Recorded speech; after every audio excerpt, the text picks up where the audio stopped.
thought about something else. The whole bus lady thing and the middle school thing got me going. And have you noticed how different middle school girls' bodies are? I mean, nobody had like, you may have like a couple of girls who unfortunately got gigantic knockers, but nobody had a body like, I mean, grown bodies like they shouldn't have at that age. And the only thing I can think of is it has to be the hormones in meat, because if you give hormones to the little baby chicken so it can hurry up and be a big chicken so that you can, I mean, you see how that goes. Well, I mean, whatever the meat however it's ingested is what's going to happen to you too. So I typically try not to eat meat. I'm not a vegetarian because, hello, I live in Texas. I'm a carnivore. I don't even have a sweet tooth. I'd rather have meat than a cookie, just don't have a sweet tooth. But it has to be the hormones in the meat that's making this happen. And the reason I don't eat meat very often is because I don't want hair on my back. I mean, you want to start your period at 7? Really? I don't think so.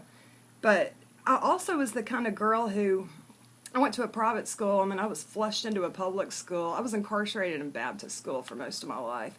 But then when we were flushed out into public schools, I mean, I have a body my body type is like Kate Hudson or little Hayden Panettiere. They have little bitty boobs because, I mean, this is obviously not mine. But they also have a firm little booty to be such a tiny girl. And I never got boobs, and I'm so glad I didn't. My little sister Angela, we call her tits on a stick because she has like this magnificent rack and these little boy hips. And she always laughs and says, well, when Charlotte came out, she didn't take hers. So when I came out, I took both ours. And you know what? That is fine with me. But middle school was just such a hard time for everybody. I was such a nerd. And, before Kim Kardashian and J-Lo came along and Angelina Jolie came along and made big booties and big lips okay, I didn't even understand half of the taunts that I got in middle school over my lips. I didn't even get it. And I'm sure they were horrible and had, sexual stuff, but I was just such a little nerd, I didn't even understand. I'm so glad I didn't, because I even saved this avocado seed. My nose and my lips and my eyeballs are the same size that you see before you today. However, my head was that big, so it was just like, In fact, I have a picture. And this just goes to show that it doesn't matter how much your mama curls your hair. If you ain't happy, I got my ass beat for this because I didn't smile for the picture, and my mom was like, really? Anyway, so that's what I had to deal with. But, you weren't allowed to have a body at all. You weren't allowed to have curves at all unless you just wanted to, I don't know, bring on the taunts. What do you do? I do remember one funny story. I always say that I was so awkward in middle school because flat irons hadn't come out. And, I mean, it was just, my hair was just, in humidity, because it's so humid in Louisiana, your hair would expand and it would just get huge. I mean, I had black people wanting to come up, can I touch your hair? I mean, that's what kind of party it was. And my sister, oh my gosh, my older sister Laurel, she has really, really curly hair. And I remember it was raining one day, and before you had flat irons, you just had to get a round brush and just do your bangs. So she kept the rest of her hair curly, but she straightened her bangs. And we were running from our car to the school, and Laurel's bangs got rained on. Well, you know good and damn well, if you have corkscrew curls, your hair's going to turn into fringe, like fringe on a worry doll. They snap up into little eyelashes. And I remember my sister Laurel, who was always so proper and wore bows in her hair and everything. I remember we got into the bathroom and she takes out her brush and she straightens her bangs as much as she can, and she looked at me and she goes, blow, bitch. So I'm standing here in the girls' bathroom going, and Laurel's just trying. It didn't work, but it was so damn funny. So damn funny. And one more thing. This needs to be told since I'm busting on all my sisters. When my sister Melinda, the oldest sister, the one who looks just like me, people can't tell us apart, I'd be pulling my pants down in exchange for shots of Southern Comfort, and someone would come up and go, hey, Melinda, and I wouldn't even correct them. I'd just go, hey. So, what do you do? Oh, where was I going with that? Oh, yeah, anyway, during Christmas break, Daddy always made us work for him. We had to answer the phones. Well, Daddy took us in the car with him, so speaking of incarcerated, we couldn't leave to go get anything to eat.